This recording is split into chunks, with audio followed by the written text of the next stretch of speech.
Oh yeah, well you are not here for the food. You are here for me to enlighten you, to send you off into the now not so unknown future. So come along with me. How to fake like you are nice and caring. No, I don't want a microphone. Now this, quite an important chapter, as you will see. What's up, guys? Boy Benny. The year's 2024, and we have seen, well, pretty much everything there is to be seen. Multiple assassination attempts, live on camera. You've seen presidents who didn't want to drop out be forced to drop out, didn't even know they were dropping out. You've seen a fake Manchurian candidate, Kamala Harris, being stalled by the machine without a single vote. Didn't know they could do that, right? We've seen lizard people. That motherfucker's not real. I still believe. We've seen, I don't know, the emergence of space aliens. Is that next? Is that what's going to happen next? We don't even know. It's just a wild year. But regardless of how crazy this year's gone, there's a box that I just didn't have on my bingo card. I didn't have on my bingo card that members of the corporate media would be apologizing to President Trump. Not only apologizing, they would be saying that they are sorry for what they've done to Trump. In an incredibly refreshing moment and a stunning moment, in fact. And a member of the corporate media, a guy who was the #1 rated guy on CNN, anchor on CNN, along with a person who comes from a very long pedigreed family that ran the state of New York for like 3 generations. The Cuomos, governors and mayors, and the family had like kind of an iron grip on the entire thing. Anyway, Chris Cuomo has apologized to Donald Trump and is making international news because it's what we've always wanted to see in this moment. We've always wanted to see somebody just say, hey, the rhetoric's really heated and we share some blame in that. And people shouldn't be shooting at you and trying to kill you. And maybe we're the problem. This like moment, nobody can look in a mirror. Nobody has the capacity to do this. But here it is. I wanted to just say, listen, I'm really sorry that this is going on and it's being dealt with this way. Not because I'm in favor of his politics or what he says. I criticize him all the time. That's my job, and he deserves it. But he doesn't deserve this. A guy pointing an AK-47 at him while he's playing golf? And we take solace in the fact that the guy didn't get any rounds off. That does not work for me.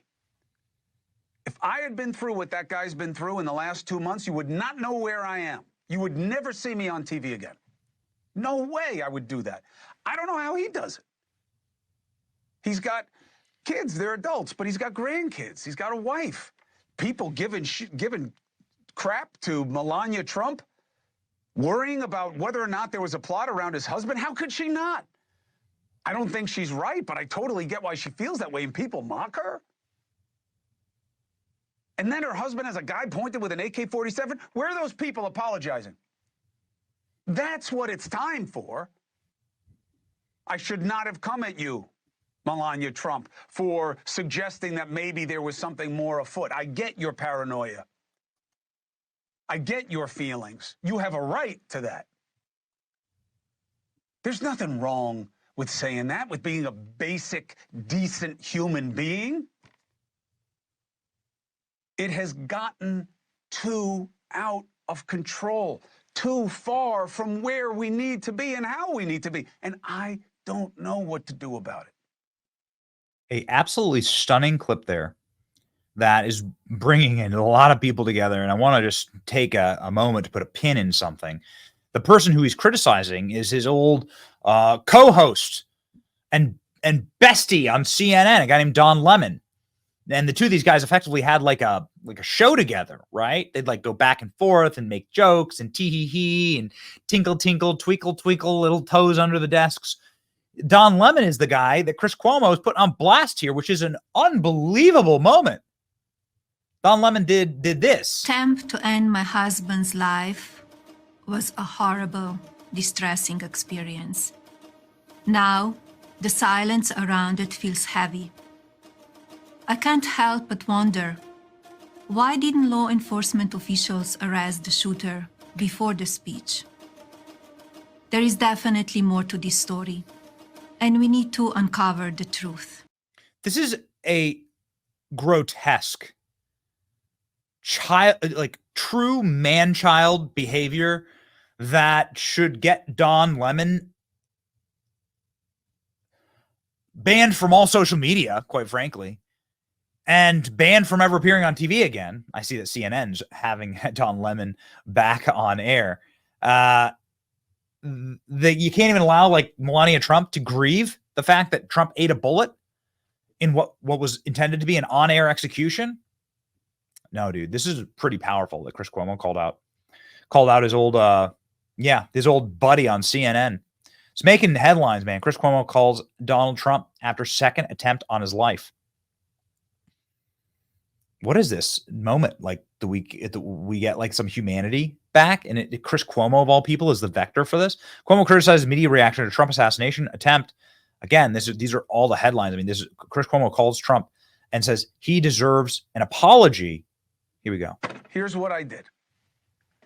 I didn't know what to say. I kept going through drafts, and I just wasn't getting anywhere. It wasn't even landing right with me. So I called former President Trump. And I didn't ask him any questions. I didn't go after him about his role. I just wanted to know how his family's taking this. Because I grew up like that. I grew up worried about who was going to try to hurt my father. And I told you a story last week that I remember this day. I was 7, 8 years old, okay? And I remember him jumping off that stage in some ugly houndstooth blazer and running up the front of an auditorium because someone had thrown a pie at a coconut shell at Abe Beam, who was mayor, and Bella Abzug, who was running for mayor. She used to wear these big, beautiful hats. And my father's on the stage with them in this mayoral debate or discussion, whatever. He got killed. He lost so many elections before he won one. And the guy throws the thing, and my father jumps off the stage and goes running up, throws him on the ground, holds him down. I was so scared. And you can think what you want about Trump. He does not have many more full-throated critics of what he says and does than me, okay? And yet I called him today because I am ashamed of how we are responding and not responding to the threats on him. Wow. And I feel for his family. And I know you can roll your eyes and say, oh, yeah, he asked for it. Listen, that's your choice, and I think it's a wrong choice, okay?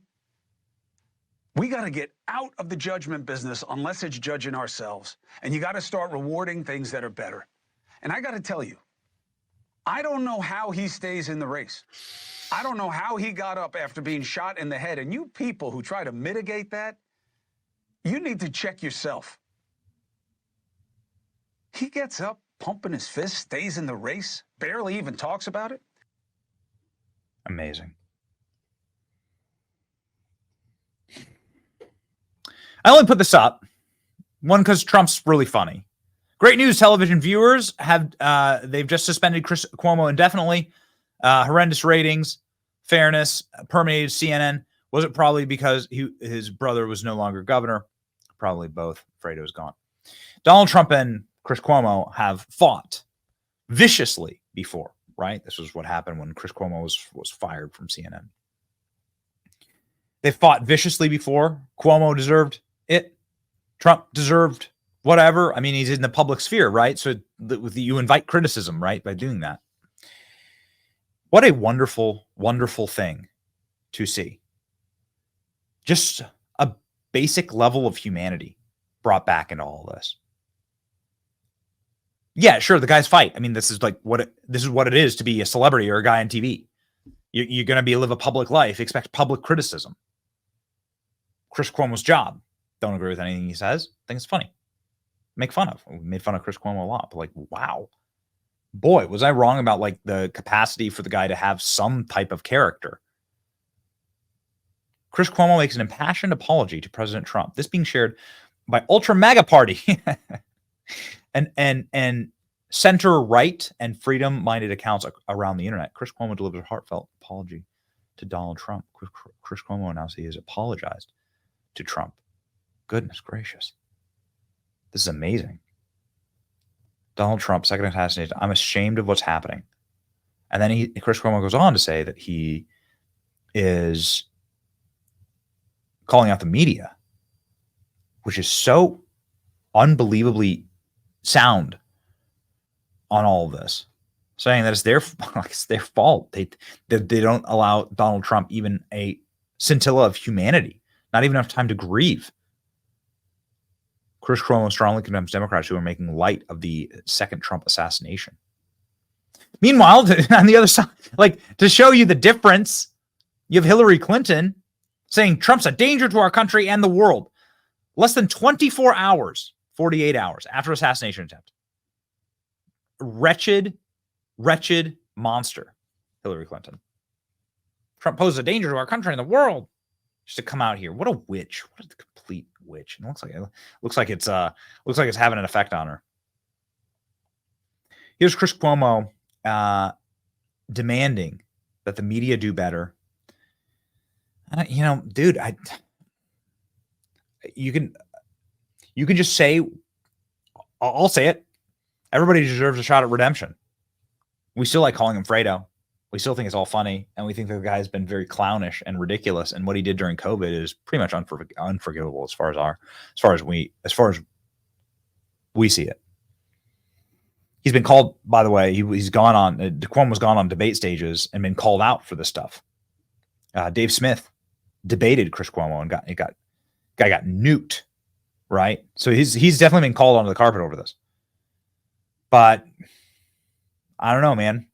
I got to tell you, it is so refreshing to see. It was such a nice thing to see, this clip. Here's his closing statement on how the media bears the responsibility of this assassination attempt and their unhinged rhetoric about Trump. We need reason to believe in who we are at our best, and we are starved of that. Instead, we're talking about the Secret Service, who by most accounts did an excellent job this time. And you should talk about how they're funded and why they're not giving them more security, better security. But that's not what matters most here.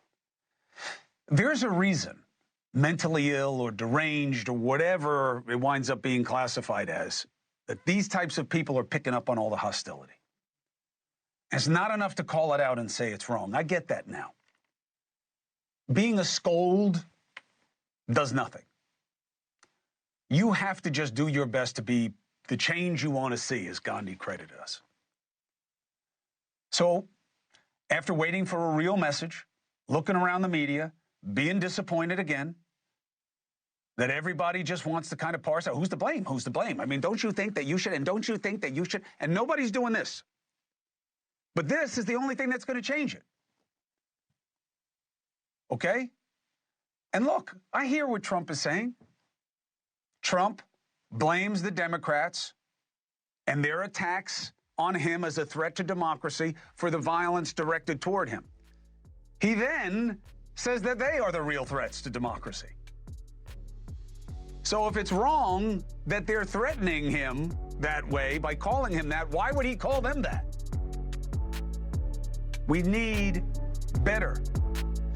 And I keep seeing use of the word hate everywhere in our politics.